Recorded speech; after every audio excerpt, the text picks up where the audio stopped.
Mark Scott, finally admitted fault in the way he and the university had handled those anti-Israel encampments.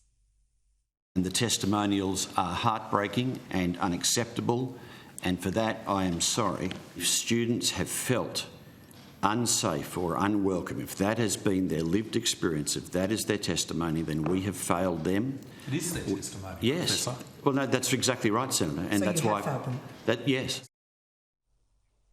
Now, despite the fact that those encampments lasted for 2 months and that admission, Scott is refusing to step down even today when it's been revealed that he was allegedly dismissive, arrogant and condescending towards Jewish leaders when they raised their concerns about the ongoing hostilities on campus.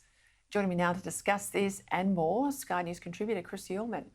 Chris, I note that the uni has disputed this characterisation of the meeting that Scott had with Jewish leaders, but what's clear is that he didn't act decisively enough or quickly enough to stamp out what was going on, that these protests clearly intimidated Jewish staff and students. I mean, is his position untenable? Well, Peter, in full disclosure up front, Mark Scott is a friend of mine. I've known him for nearly 20 years. The kind of behaviour that's described about him is not the way I understand the man to be. I've always found him to be someone who listened attentively to people who had problems. That's not to say, though, that he hasn't himself admitted that there have been issues at Sydney University and he's found himself wanting. So whether or not he should step down, I'll leave to his own conscience on that. Underline it and say that around the world we have seen that universities haven't been up to the mark on this. They've clearly been conflicted about the problems that they have on their own campuses. There are many people in their own faculties who are very pro-Palestine and some of them who are pro-Hamas. Now, what we have seen has been completely unacceptable.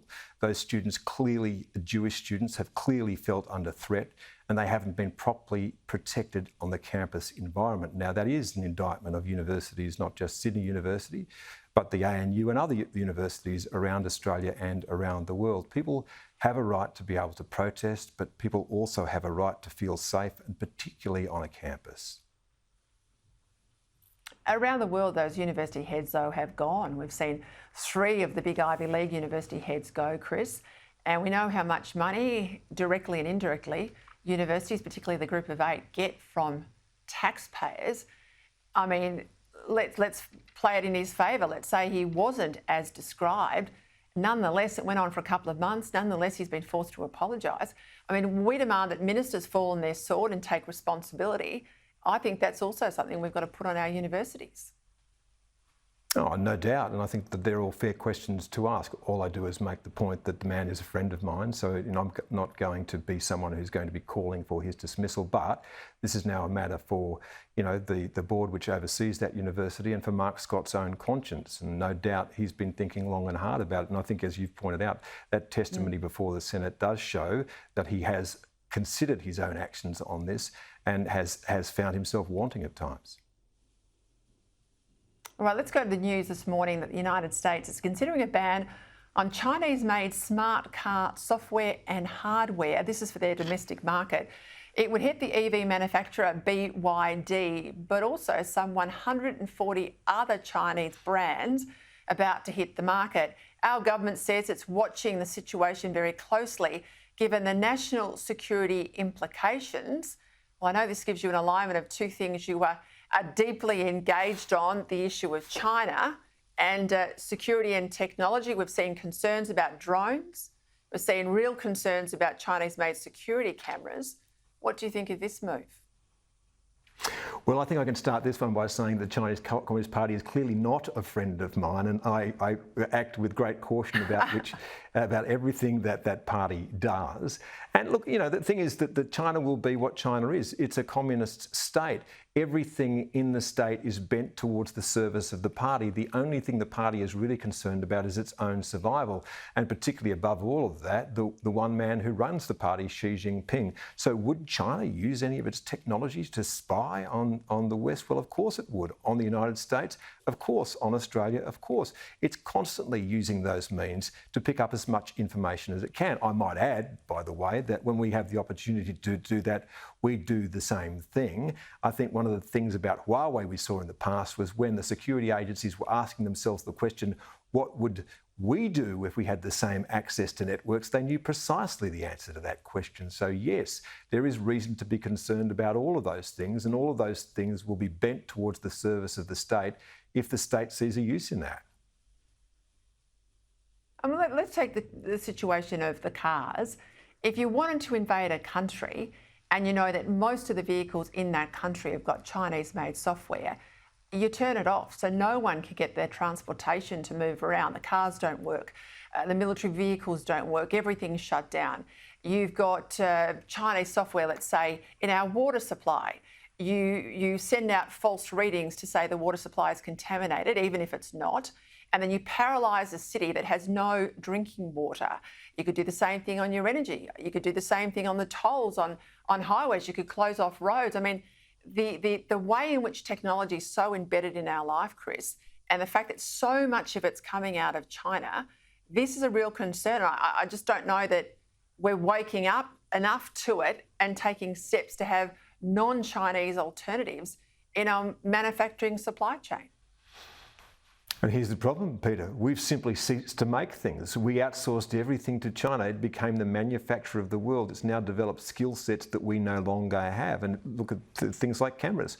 We know the high vision cameras that are used in security. 900 of them were found in the Defence Department. You don't think that they might have been put to some use? There's an interesting thing too, is that the Obamas have become film producers, you might note. And one of the films that they brought out last year had an array of Teslas that had gone out of control that were simply slamming one into the other. Now, do you think that Barack Obama doesn't know a little bit about the way that the world might work, and that scene out of that show might be one that he has contemplated? So all of the things that you say are true. We are utterly and completely compromised, and I don't know how we wash this out of the system now. I think that's the real issue, and even if we wanted to, we couldn't make the things that we need because we've essentially deindustrialised. You're right to point out that Obama link, because the water supply one I quoted before came out of a book, a fiction book, spy fiction book that I read, but co-authored by Bill Clinton, and I thought there was a ring of truth in that one as well. Hey, breaking news this afternoon, Labor has approved 3 new coal mines in the Hunter Valley. Clearly this is welcome, but after the Blaney gold mine decision, what do you make of it? Well, the government has to recognise the fact that we get $127 billion a year of export income that comes by way of coal. By the way, check, this is black coal, this is export coal, obviously, out of New South Wales at the moment. Those people who are watching this program, 45% of the energy on the east coast of Australia, that's for the entire east coast of Australia, stretching down to Hobart and through to South Australia, is coming by way of black coal from New South Wales. So it's still an essential part of our energy mix. It's an essential part of the world's energy mix, and us exporting to countries like China, believe it or not, helps to cut the carbon emissions of those countries, because otherwise they'd get it from dirtier sources. So it's good that the government has recognised the central role that coal plays in our electricity system and in our export income. I think that a lot more realism is needed as we go through this energy transition, in the difficulty that we will have from moving from those reliable sources of power to a part-time grid, and the fact that coal will be in the system for a long time, and that natural gas will have to be in the system because it will be the backbone of the system that we're building, because it will be the only reliable source of power.